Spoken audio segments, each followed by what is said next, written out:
All right, if we can call the meeting to order. The first item of business is to approve the minutes of our meeting on our special meeting on January 13th. I sent them out. Are there any corrections, additions, deletions? Hearing none, I'll take a motion to approve these minutes as presented. That's from Marcy. And a second, please.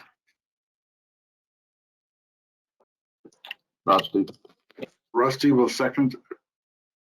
All in favor, or I should say, let's put it this way. Anybody opposed to approving the minutes, please indicate by raising your hand or saying aye, or saying nay. Hearing none, the minutes are approved. Thank you. All right, let's go to our approval of, or review of, and it may be approval of payment number 13. I'll turn that over to David and George. Okay, George, take it away. all right. Yeah, we're requesting about the $2,379,455. Part of that was Capasso doing the concrete. They there's an elevated slab, if you will, in the courtyard that they placed this month. Capasso masonry. That's all the exterior masonry, and that's actually complete for this the academic phase. We have Steel Tech, which they're doing the miscellaneous metals. So they started stair 1, the main lobby stair, if you will, started installing that. OWI, just, hollow metal door frames, mostly for this month. Then we have Lockheed doing aluminum entrances, and this is the curtain walls in the courtyard, and also the storefront windows. GDS continuing sheetrocking and taping.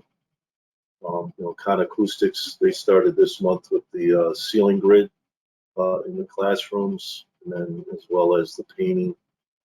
Started painting classrooms and the common areas. And then our MEP trades, fire rated, continue roughing in up here on the main level with their sprinkler pipe, and the fire pump has been set and piped.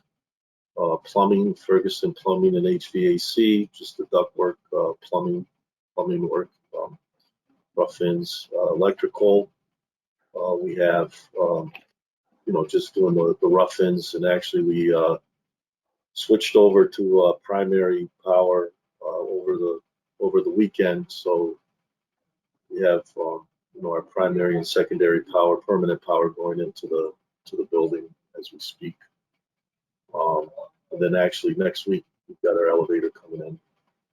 Communications, that's just the data and the computer lines rough in.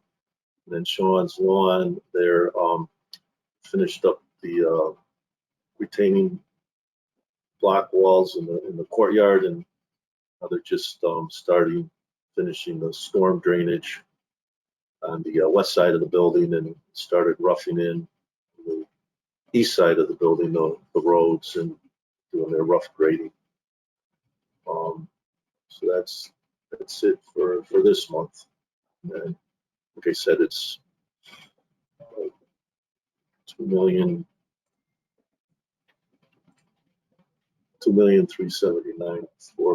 I don't know if anyone had any questions.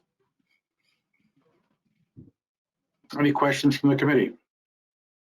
Hearing none, I'll make a motion to approve payment application number 13 as presented to this meeting in the amount of $2,379,455.44. Is there a second for that motion? Yeah, I'll second. I'll give Diane the second. All in favor, please indicate by saying, is there any more discussion? Hearing none, all in favor, please indicate by saying aye or raising your hand. Aye. Aye. Are there any nays? Any abstentions? The motion is carried. Thank you. All right, George, let's talk about what we've done in January and where we're going here in February. Okay. Just the summary data, we're still projecting the, completion dates, academic in the middle of May, site work and the assembly wing, May of 23. We have our percentage completes. And then it just shows what our, baseline budget potential approved revisions for both the budget and the construction costs. And then we're currently with our contingency about $1,038,000 and contingency, and then allowance funds combined is like $1,128,315. So at this point, the contingency still, the CMR contingency is still, pretty healthy. So, And I should add to that that the owner's contingency still is fairly healthy too. I forgot whether about 26% has been used or less. I forgot what the number was exactly. But then the trade allowance logs, that's just showing what we've used to date on the trade allowances. And could you make that a little bit larger, George, that the bottom line of the trade allowance, just so everyone can see it? So we've used up 86,000 of the 321,000? Correct. Okay. Actually, yeah. Yes, that's correct. So those are the items, those allowances are within the actual subcontractor's individual contracts. So it's another bucket of funds available to our project. Okay. And then the ASI's PRs, there was one, well, we had 14 RFIs issued this period. Proposal request was one that was the temporary space, where we met with the district and all and went through some issues or some revisions or little changes in the temporary space. So PR was issued for that. PCOs in for approval. Actually, that's on the agenda later, but we had 3 PCOs that are kind of in for approval. And actually, Sean's lawn will probably pull that. I think Nick Rongo wants to take a look at that even more. So we only got the two PCOs in for approval, and the gym north wall revisions. And then we kind of talked about this earlier with the removal of the temporary heat fuel allowance from Ferguson's. And then we're currently processing 5 PCOs.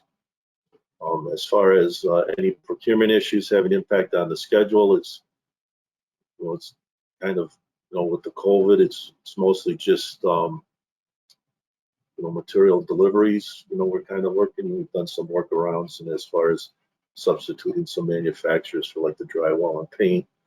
And then actually with the surge, manpower, it's kind of, not an issue that's impacting the schedule currently, but, it's just, trying to work around that, with people out being quarantined and all, but nothing major.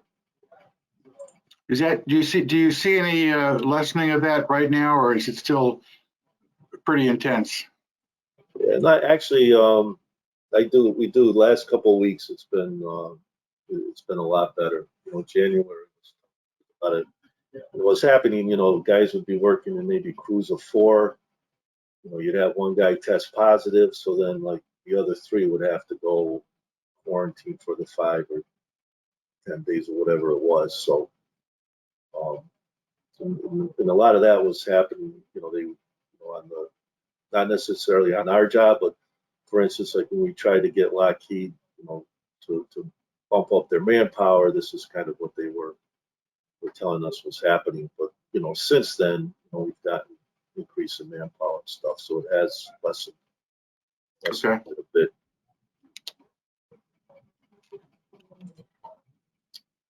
And the summary kind of went through a little bit with the pay app, with the site work. He's continuing with the report, pretty much finished or continued with the retaining walls. Then he started installing the sewer. As far as the interior, the academic wing, the lower level, we've been sheetrock and taping is substantially complete. We've started painting, putting up ceiling grid, and start installing light fixtures on the lower level C. Upper C, we started sheetrocking and taping, and actually some painting of the classrooms on the main level. B, lower level, it's the sheetrocking is finishing up, probably another day or two to finish sheetrocking, but we've been painting classrooms, putting in ceiling grids. Lower B, and then the same. Well, the main level B, we started sheetrocking and taping on the main level. Main level C, we finished, completed the rough-in. Got our final inspections yesterday, so we can start sheetrocking that. So we'll start sheetrocking the main level of A, probably Monday next week. Then we completed the brickwork. George, have you had any holdups due to inspections, or have they all gone pretty well? No, they've gone very well, actually. Mike and Bob are very good, so we haven't had any holdups with inspections at all. So okay, good. And then we talked about the change orders. These schedule, no major changes or revisions to the schedule. We're kind of on track for the May completion of the academic.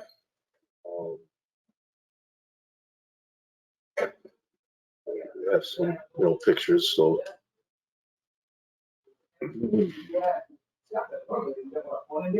yeah, this is lower level C where we've started the classrooms. You can see starting hanging the ceiling grid.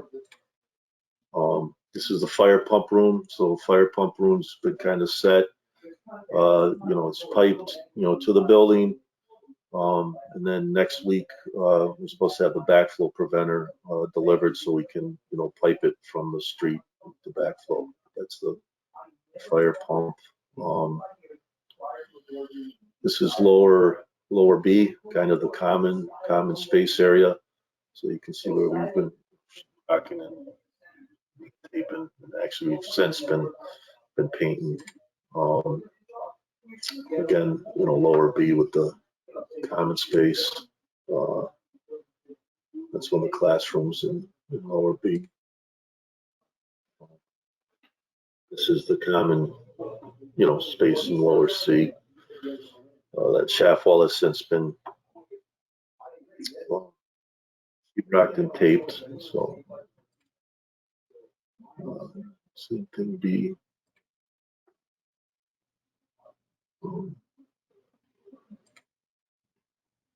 And that's the electrical room.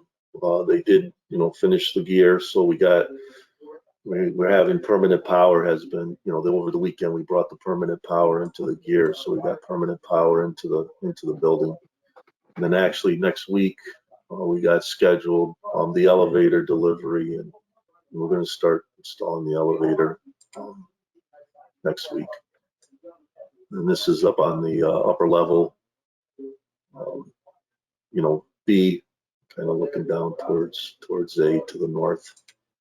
So we've been, sheetrocking, and they've been putting in roughing in the MEPs.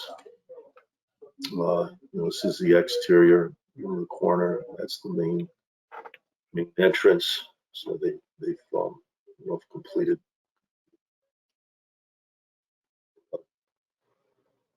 Lower looking at C. So the windows are completed. George, on that picture that you just showed, is the soil line actually right down there, almost at the bottom of the window? No, it actually gets cut. That's what that's what Sean's Lawn's been doing now. So that gets cut down. Okay, so they're not gonna be right at ground level. No, it's not gonna come up. It'll be And this pretty is- close, but not final grade. But yeah, no, it's not gonna. And this is the glass that we put in that is basically highly resistant to breakage. Correct. It's that ballistic glass on the lower parts. Well, it's not totally bulletproof, but it takes a long time to break through. Amy, Right, that's school guard, right? It's School Guard, correct. School guard glass on the bottom. Yeah. Okay. That's the brand name. It's a laminated glass. Got it. Okay. Thank you.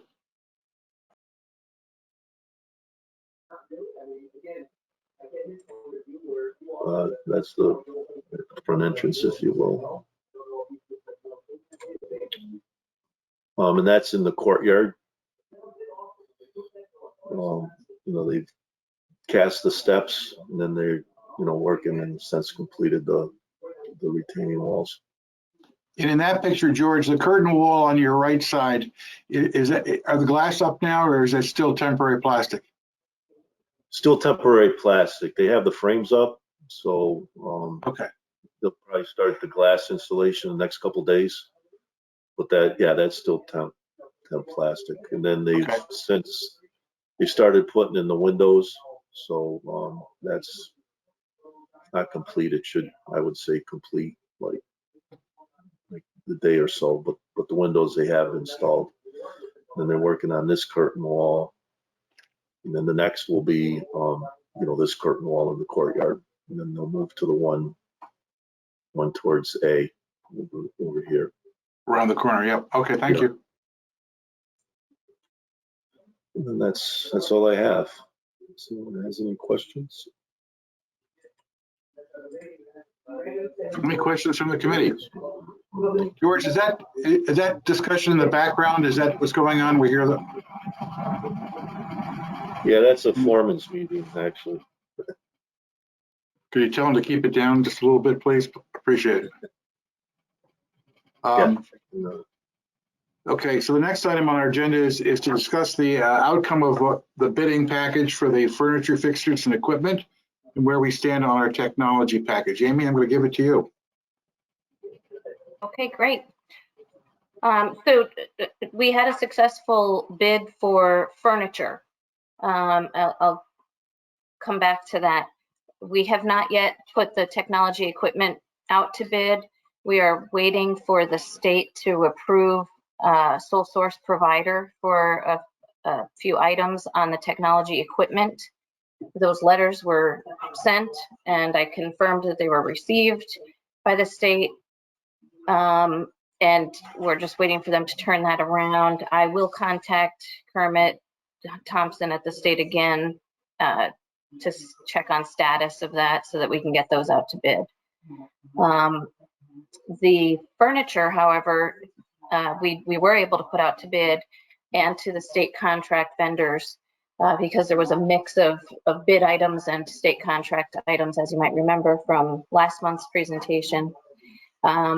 And so great news is that it came in about $25,000 under budget, almost 26, $25,929 under budget for the total $1.1 million budget.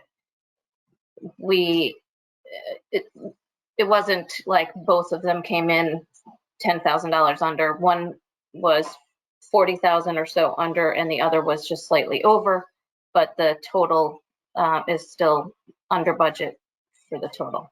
So we're really pleased with that result. We got no substitution requests that were not from approved vendors. So everything will be the exact item that was requested or the other approved vendors. So really pleased with that result, and they'll be ready to install. We said that the installation would be May to the beginning of June in, phase 1 portions of the building. And then this bid includes all of the furniture required for phase 2. So those furniture vendors are holding their price. I mean, you know, their bid price includes all of that. They'll have to choose whether or not they order it now and store it themselves, or Sorry, they. Amy, you went. So this includes phase 2 as well. But that won't be installed until the following year, same time frame in May. So we're prepared to receive all of that, and we're excited about those results. Any questions? Amy, did any of the bidders, they mention anything logistically wise that was, you know, that's of concern as far as for the deliveries? You know, I think we're giving them a good amount of time, Dave. We did make a point of being in touch with Kate Butch at the, you know, town of Darien and request that the POs be issued quickly so that they can place their orders. But all of the vendors understood the timeline that we gave them. Okay. Not to say that it won't pop up as a problem in the future, but you know, right now they claim to be on target. And Amy, any of the things for phase 2, that's up to them. They've built in the potential cost for storing if they order now, or any price escalations if they order later. That's correct. Okay, It's thank all you. included in this. Mhm. Thanks. So I should mention that during the process of approvals by the state, we thought that all of the furniture would be eligible for reimbursement. But I do want to point out that in our review with the state, they noticed that we requested a couple of additional cafeteria tables. And so those tables are in fact ineligible for reimbursement, not the entire cafeteria, but we ordered a couple of extra tables so that you have some flexibility in how you lay out the space, because there's a mix of round folding cafeteria tables and those bench style tables that push together to become bench style, or they can also be wheeled outside for your patio seating.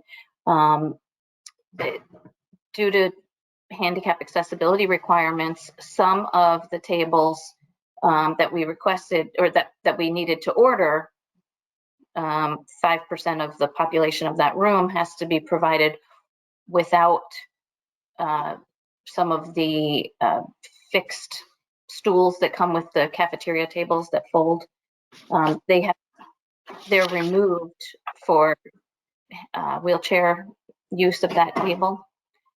And so to counter those tables that have missing seats, we ordered a few extras. We have storage for them available, and we show them actually in a storage room.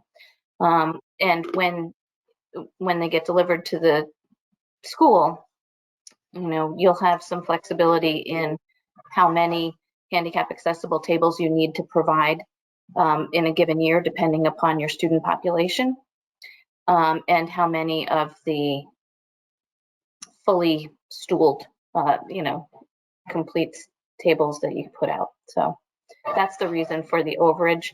But we thought that that was well worth it. And then at other times in nice weather, you can actually use those outside.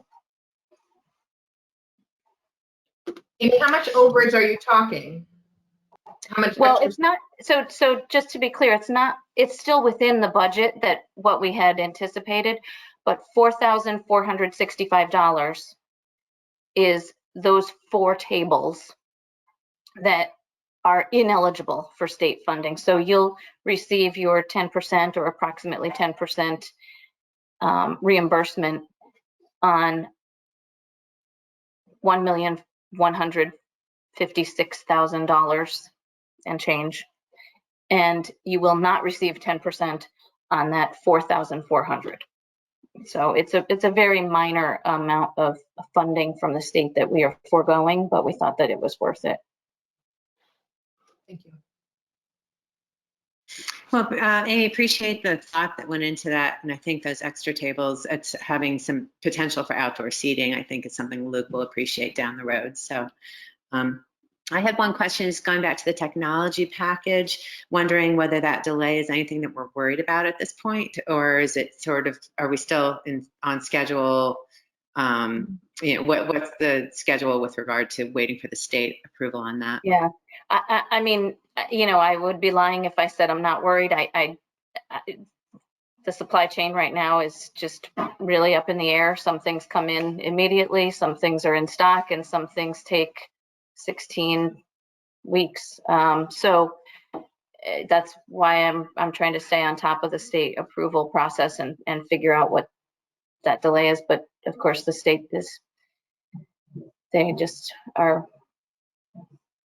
they have a process. So we'll get through it. And They move at glacier speed. Yes. yeah. Is there anything that our committee can do to encourage it along, or is, so if there is, please let us know if there's anything we can do. Thanks. I'll let you know. You know, sometimes a call from the superintendent's office might light a fire under them a little faster than a call from the architect on behalf of the district. And if I feel like I'm not getting any response, I can reach out to Dr. Adley. That would be Amy, great. a question about that. In that package, is that where all the network switch equipment is? That'll be the new hub? Yes, Dave. Network switching and all of the interactive whiteboards and displays, monitors. I guess you know, George, maybe with you and Jim, let's just coordinate that, because obviously with the bringing all of the new building systems online, right, and what has to happen for temperature controls and supporting the commissioning process, that requires some of that equipment to be in place and functional so that all of this new equipment that we have in there can talk to one another. So we should talk about that, and if there's a concern over the time frame of them being installed, we may have to start thinking ahead of a plan B to make sure that we can start, you know, commissioning equipment and getting all these systems to talk to one another, whether that network switching equipment is on site or not, just so it doesn't belabor the commissioning and startup process. Amy, is all of the technology package, is that all single sole source stuff? No, not all of it is sole source. In fact, the network switching might not be. I think the sole source is a lot of the in-room end product equipment rather than the behind the scenes things. Well, we actually covered that this summer, because we met with the the IT department from the district, and also the cable company and all of that, and we actually put in a conduit this summer from the existing building to the new building, because probably the same reasons Eversource didn't want like 2 meters. The cable company didn't want that either. So right now we have provisions that we're going to get the the IP or the data and all that stuff from the existing school for the academic. Okay.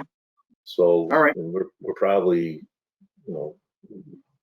I'll have to talk to Jim, but we'll reach out to the IT department and the cable.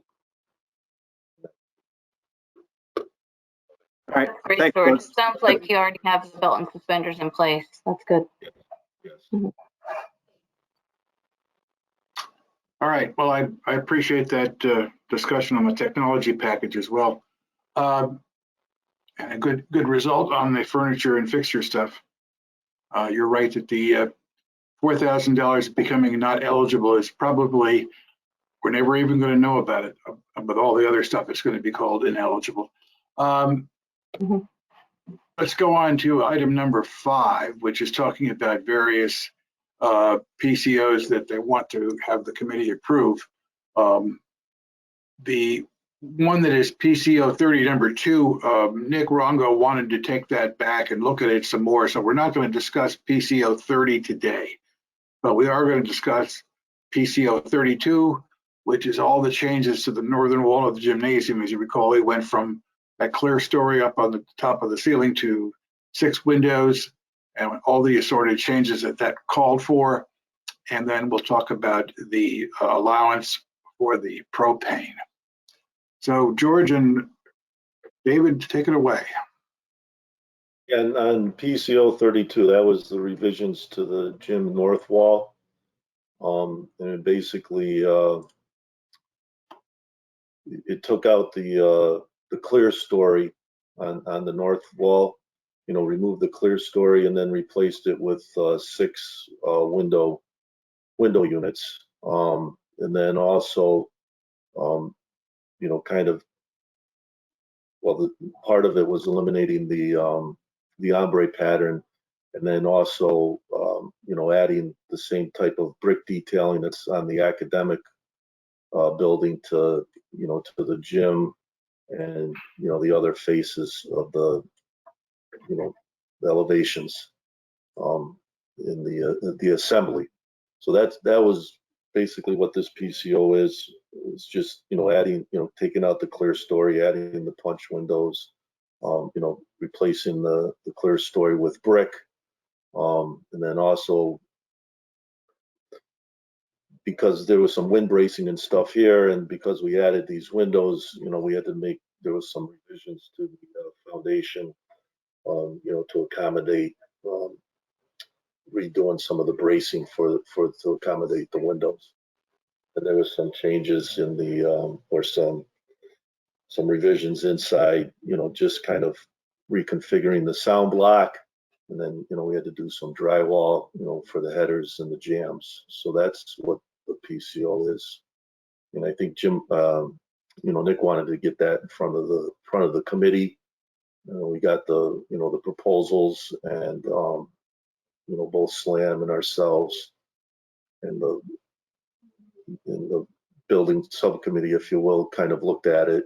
And, we have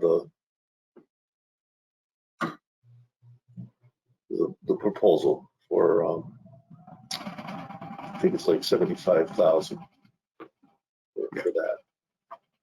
Yeah, it all comes out to be, including the credits we get for taking out the clear story, putting windows back in, everything else. It comes out to be and taking out the ombre pattern, putting in riser, not the riser pattern, Like a soldier course. pattern of the brick that is around the Right. academic wing. Yep. Soldier course, thank you. That our total upcharge is 75,605 for what I think everybody has agreed to is a much improved design change to the building's north wall. So are there any more questions concerning that particular, now that we have it all quantified exactly and all, approved, we would basically add this to our cost of our project. Or any questions or discussion about that particular PCL? Yeah, I had one question. So thank you to everybody for putting all the work to make these changes. I think this will be a great improvement. Question is, do we need to keep up with the state on changes like this? Is this something that, Amy, you're regularly providing the state with any PCO for do they need to approve this as well? Just because this is more of a design change, which impacts, I guess all these changes are, but just what's that process look like? So Diane, how the state reviews changes is, if this is approved, then we will in turn issue the change orders to the respective trade contractors, the steel contractor, the masonry contractor, and then those all are, once they're signed by the trade contractor, we compile them and we submit them to the state, and in the OS, it's the what it's called, the 42 form, CO 42 form, and it basically lists everything, and we have to say whether it's eligible or not. Now we're going to submit this as saying it's eligible, that it's programmatic just like the rest of the building, and then the state will then review it and say, well, we think this is an enhancement, or it's I don't know if this will get flagged or not by them, but they will be the ones that will say, well, we don't feel that this work is eligible, or we do feel it's eligible. then when we get those letters back, George will typically, formulate a response to it. I know with a couple of the state change orders that have gone in already, they had some initial comments, and George, I think even Jeff Lamoth Slam, had put some responses together to try to, kind of lobby for getting these to be eligible. So that's really the only thing. The state is not, we're not required to go before state with these changes and get their approval before we move ahead with it. It's really a matter of you as the building committee saying if you're willing to move forward, and then, we'll work to pursue the eligibility and the reimbursement to the greatest extent possible. Right. This one actually probably will be eligible, in my opinion. The ones that the state flags are when it's rework. They really don't like to pay for the same area of the building twice. But I think we're doing this one in advance enough. Obviously, it hasn't been built the old way, and then you're paying to have it changed. So it should be eligible, and we'll fight to make sure it is. So, as Dave mentioned. I don't recall to follow up to Diane with the state. Did Sean get this to ARB to review, and any issues with that? He did. I attended an ARB, virtually meeting with him, and Sean did a fabulous job of presenting it because the audio didn't work for anyone, actually. We couldn't hear the meeting, so it was interesting, but somehow he presented it and got it done. Great, They all you. liked the design. Great, thanks.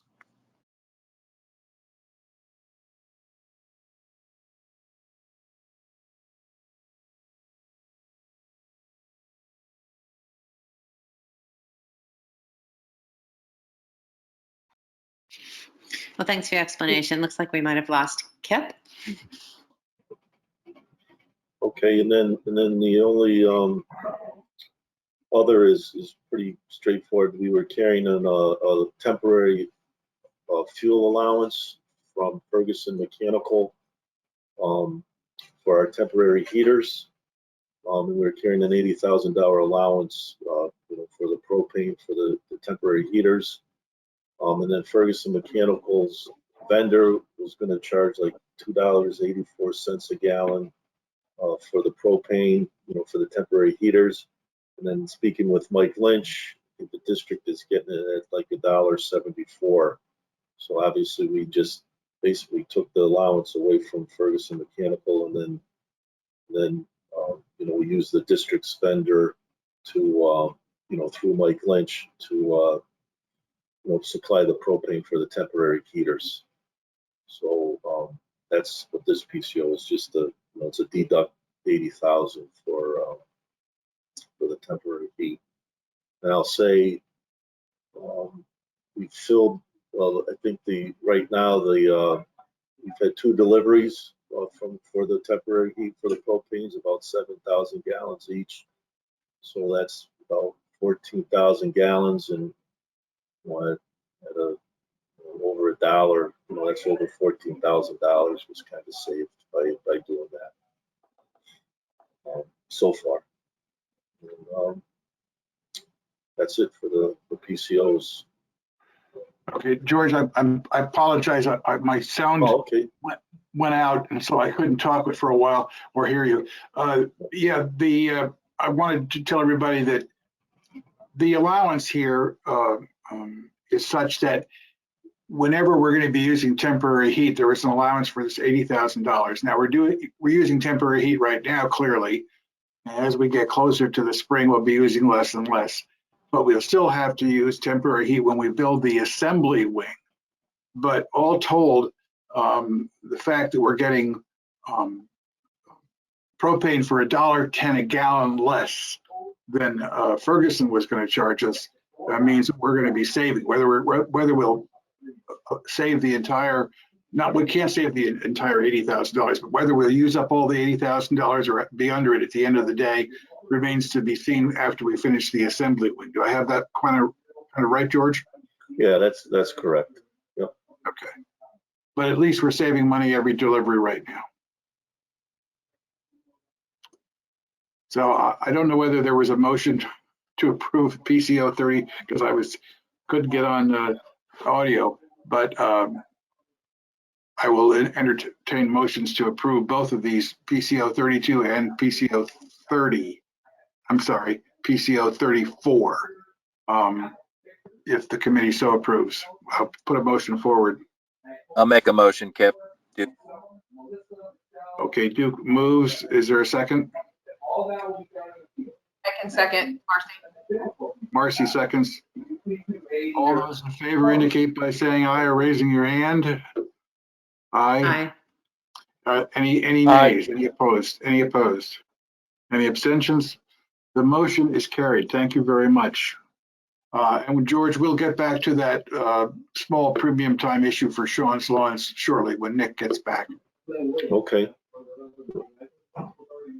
Are there any other comments or matters that people want to bring up concerning the building project? I have one item I'd like to raise with Amy on the line here. When we met in person to review furniture, the conversation had come up about the artwork wall covering that was going to be the backdrop for the main stairs. And there was some discussion about the committee being involved in the selection of the graphics for that, and perhaps, bringing some inspiration from local maps or whatnot. So I wanted to just ask Amy what the timeline is like on that, and whether we should pull together a couple people who are interested at this point and start working on trying to design that backdrop, that wall covering. Sure. As a matter of fact, I saw an email maybe Monday from Amanda to the graphic designer in our office, asking for her time and when she'd be available to work on that. So if I could have, a list, Diane, I know you and Katie were both interested, but if anyone else on the committee would like to be involved in that and review the design, I think what we'll do is come up with 2 or 3, proposed designs and then gather the group together and, get reactions to those, select, modify, come up with a new idea if those aren't right. But I think we need something for you to react to before we meet. I think that's always more productive. So is there anyone else that we should include on that? Make sure I'm there, Amy. I'm in. You got it. Thank you. Yeah, and Amy, if you wanted to have just even a brief 5 to 10 minute call before the design to just kind of get things flowing in the right direction, just to throw some ideas out there, that we talked about a historic map, potentially something really connected to the history of Darien and images from Darien we thought would be meaningful. So yeah, that all sounds great. And if anybody else decides later they want to join in, if you want to shoot Amy or myself an email, we'll put you on the list. Great. It sounds good. Sounds like we have a working group again. Mhm. Just don't go over 5 members of the committee. Right. Marcy, are you on mute maybe? Or I couldn't hear you. Yeah, I am, but Okay, thanks. agreeing.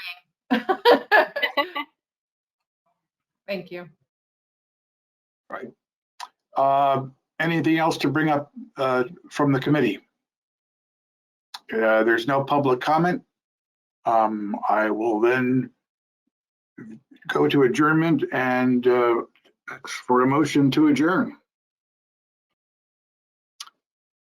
I will propose a motion to adjourn. Do I have a second? Second. Is that Duke? Yes. All right. All in favor, please indicate by saying aye. Aye. Aye. Aye. There'll be no abstentions, so we will thank you very much for your attendance, and we have our next meeting in March. Look forward to it then. Thanks, everyone. And Kip, can I give you a call back just after noon? Absolutely.